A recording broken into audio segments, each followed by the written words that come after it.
Hello, everyone, and welcome to the Criterion Connection. I'm Wade, And I'm Joe, and we're here to talk about 2004 film from an Oscar winner, future Oscar winner. future Oscar winner, current right now Oscar winner, then not so much. Sean Baker and Shih-Ching Tsou did a movie called Takeout. Mm-hmm. It's about, you guessed it, Chinese takeout driver. Sort of. Yeah, sort of, yeah. It's about Ming Ding, this character named Ming Ding, played by Charles Jiang, I believe his name is. Um, he plays a kind of a delivery rider. He's not really a driver. He's an undocumented migrant who is making deliveries to make money, but at the same time, like he's sending it back home, but also he had taken a loan out because eventually he wanted to bring his family over, and this is kind of the place of opportunity for him. And he's in debt and he needs to pay back quite a bit of money in a very short amount of I time. believe it was like $800 or like $500, something around. It was a couple $100. He was behind. He was behind on his loan payments, and it was gonna get real bad real fast. Yeah. And he has to pay it, and the crux of the movie is basically He's doing that all in that day. yeah, and his job and all that is how he's going to try making that money. Mm-hmm.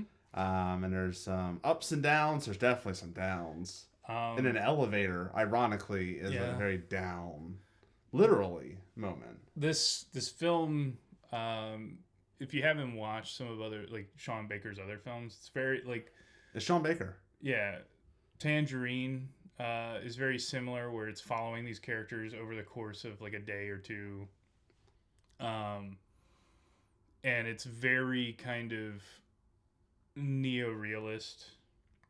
Lo-fi, kind of like handheld. At Oh, times. it's all in handheld guerrilla filming. This is early. So this is before Tangerine. His Yeah. Tangerine was filmed on like an iPhone. I don't know what model it was, but it was filmed It's on like an iPhone 5. yeah, it was. And Florida Project's very got that film grain, and Yeah. I think Nora is the one where it doesn't really feel. It feels a little bit more like modern. Yeah. But still feels like that kind of like that lo-fi kind of like feel that he has, that trademark aesthetic he has. Yeah. This one is very. It feels like a documentary. Yeah, so it has that neo-realist kind of. I mean, it's often people call it cinema verite, where it's just everything, you're just following the character. It's very almost like a documentary, where it's like character doesn't know they're being filmed, but you're just following them Yeah. throughout their day. It's very down, like it, not heavy on plot. It's following somebody through kind of,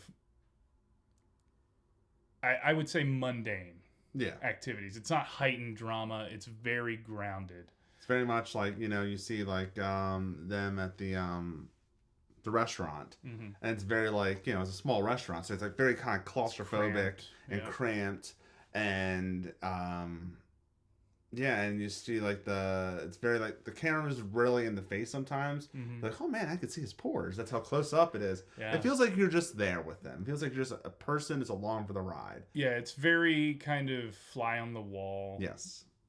Kind of story and film. It's it's everything that like Frownland wanted to be. Yes. Yes. It's funny that we're talking about this because we did do Frownland, and it's weird. We also did Bicycle Thieves, which to me is a much more tangible relation to this film. Yes, because I was watching a movie called The Last Showgirl.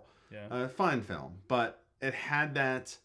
We're gonna have that handheld feel. We're gonna have things are gonna be purposely out of focus feel, and only like Sean Baker knows the restraint. Yeah, he's of not to go too avant-garde, too like, oh, I'm gonna make it feel gritty. Well, he knows the balance, and the handheld doesn't like, it doesn't call attention to itself. Like, that's what gets me about like Criminal Minds, where they like that show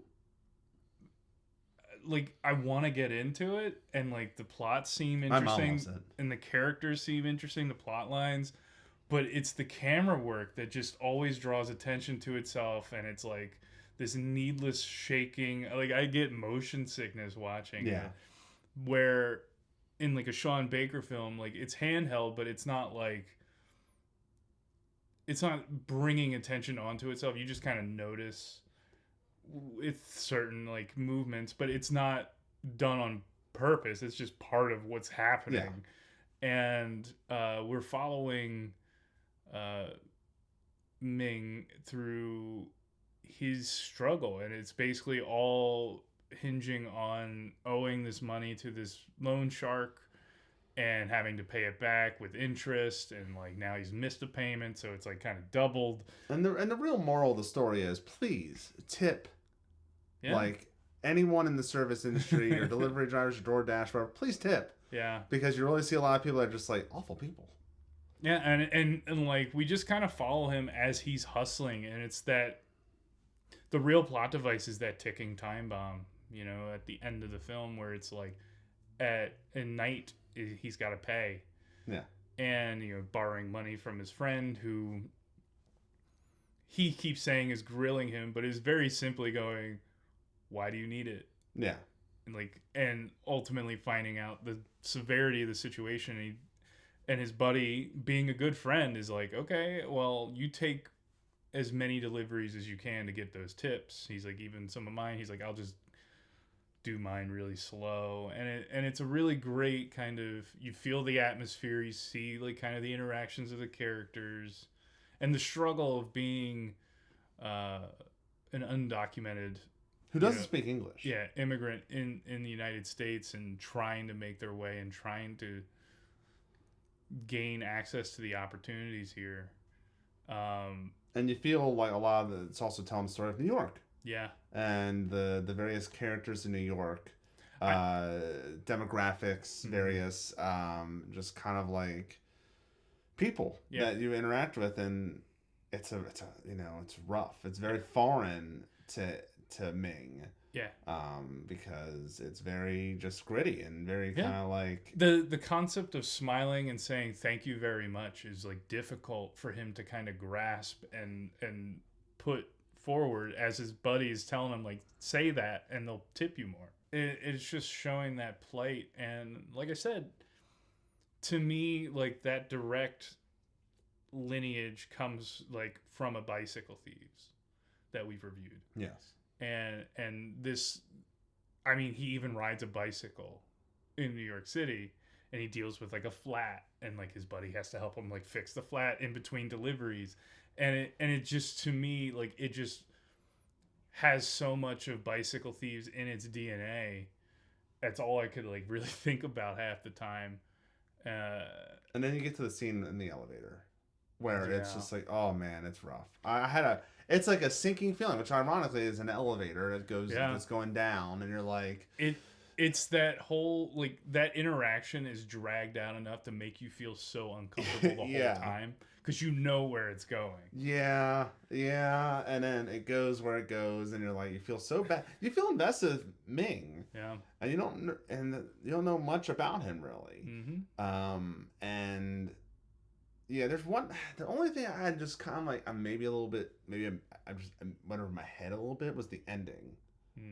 It kind of felt like, was he falling asleep? Was he about to? I thought he was going to crash his bike into a car. Right. Because it looked like he was falling asleep, and then it just goes to black to the credits, and you're like, yeah, what happened? Is it supposed to be ambiguous ending? Was I just reading too much into it? Right? Like, yeah, I think that's kind of I think that was the intention, is to keep it rather ambiguous, because you don't know what's going to happen, but at the same time, with all the hints, you also kind of know. Yeah. You know, it's that whole, like, you leave your audience in a state of suspense because they're caught between what they think will logically happen and what they want to happen. It's almost like the David Chase from The Sopranos watched the end of this movie and thought, that's what I'm going to do. But yeah, it was a really, like, I think it's a difficult film for some people to kind of jump into. But it's a very well crafted film, just like anything I've seen by Sean Baker. Coming out of the gate with this, and Shih-Ching Tsou also coming out of the gate with this, and just like it is to me like a modern Italian neorealist film. 100%. I didn't know. I also did not know Sean Baker was as old as he is. Yeah, he's like, a young looking guy. He's like 50 something years old. I'm like, wait a minute, hold on. He's done films way before in the mid 2000s. Yeah. What? Yeah. Because Criterion announced a bunch of other movies that's also been added to the Criterion Collection, and I'm like, wait, Sean Baker, what? What? Wait. Which we may probably do in the future. Probably because they got a Nor and they're like, let's just get all these Sean Baker films. And I have no problem with that. Sean Baker is one of my favorite current working directors. And a lot of people, like I mentioned, are trying to copy that style, and it just doesn't work. Have to be. He's got a magic. Yeah, he's just got that thing. It's like a lot of people try to copy David Lynch, and it's just something about David Lynch that you're like, or Cronenberg, or someone of that, or Verhoeven, or something. Like they have like this kind of Del Toro. They have this like kind of like even Wes Anderson. We talk about Wes Anderson. Like they have this kind of like. There's a magic. There's like this kind of like balance that they have. It's such a like, and you know what? And I'll bring up another Criterion director, Michael Bay. There's people that copy Michael Bay. They can't do what Michael Bay does. That's true. And it's James Cameron. It's just what James Cameron does because James Cameron can. But it's one of those things where it's like there's a bit of identity and magic and genuine article that kind of comes through. Like it's them. Yeah. And it's and no matter what your thoughts are on a Michael Bay versus a Paul Verhoeven versus a Sean Baker versus a Wes Anderson, it's something that's very like unique to them where you can feel it, and then other people who try to do it, you can pick them out. I would love to see Michael Bay do a Wes Anderson film. I would pay good money to see both of those. Yes. I would love to see Wes Anderson. They should do like a Grindhouse double feature. Yeah, and I would want them to, not a double feature. They need to do one of each of their movies their way, and then the other one they flip, kind of like Face Off. Yeah. That's what we need. Do a couple short films. Wes Anderson's been doing a bunch of those short films. I'm just saying, we need to make it happen. That's our thoughts on Takeout. Let us know in the comment section below what you think about the film. What's another Sean Baker film we should do? There's a lot of them. Yeah. There's quite a few. Please let us know what we should do first of all the Sean Baker films. So we can put on top of our list. Be sure to like, subscribe, and share the video. Be sure to follow us on Instagram, Condish Productions. Be sure to check us out on Letterboxd, Condish Productions, Criterion Connection on Letterboxd. We're the ones that have like 200 and some on the list, so it's pretty easy to find us. So please follow that so you can see how many movies you've done that we have covered. Yeah. So until next time, I'm Wade. And I'm still Joe. And we will see you later.